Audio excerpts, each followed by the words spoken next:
Dwight Gooden defined 1986 on his second Donruss baseball card.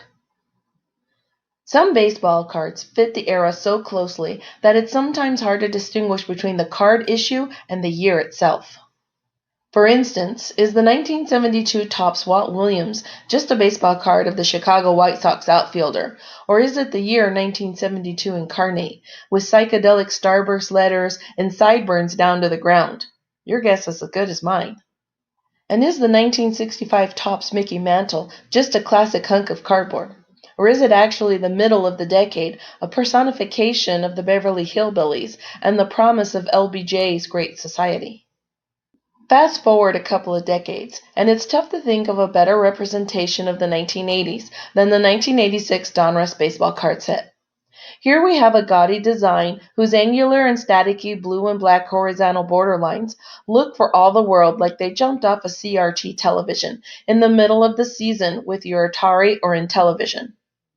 Pajama-wearing baseball players, some with pot bellies, stretch and swing and run and throw inside of cookie-cutter cereal bowl stadiums that could be in either San Diego or Cincinnati or Philadelphia, or from the inside of trash bags that could only be in Minnesota, though the unnatural green grass could have easily have been grown in the Houston heat.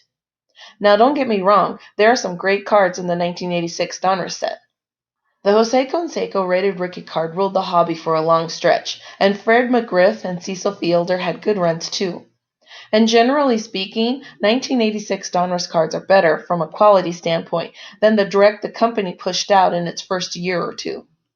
But if you had to pick one card from 1986 Donruss that not only exemplified the era, but also represented the game and the hobby to a stunning degree, you'd be hard-pressed to beat Dwight Gooden card number 75. Gooden had dominated baseball headlines in 1984 when he stormed through the National League as a teenage rookie, and then he put together one of the greatest pitching seasons ever as a sophomore in 1985. That's the overpowering Gooden we get on this card.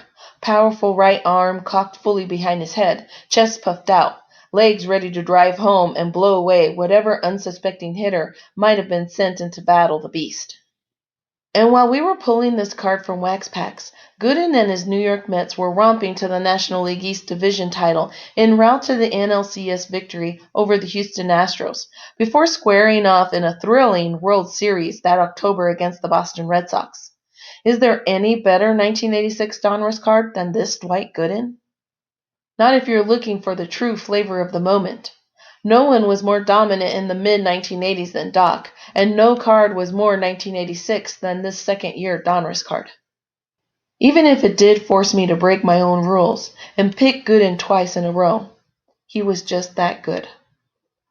Like our video? Then like our video and subscribe to our channel.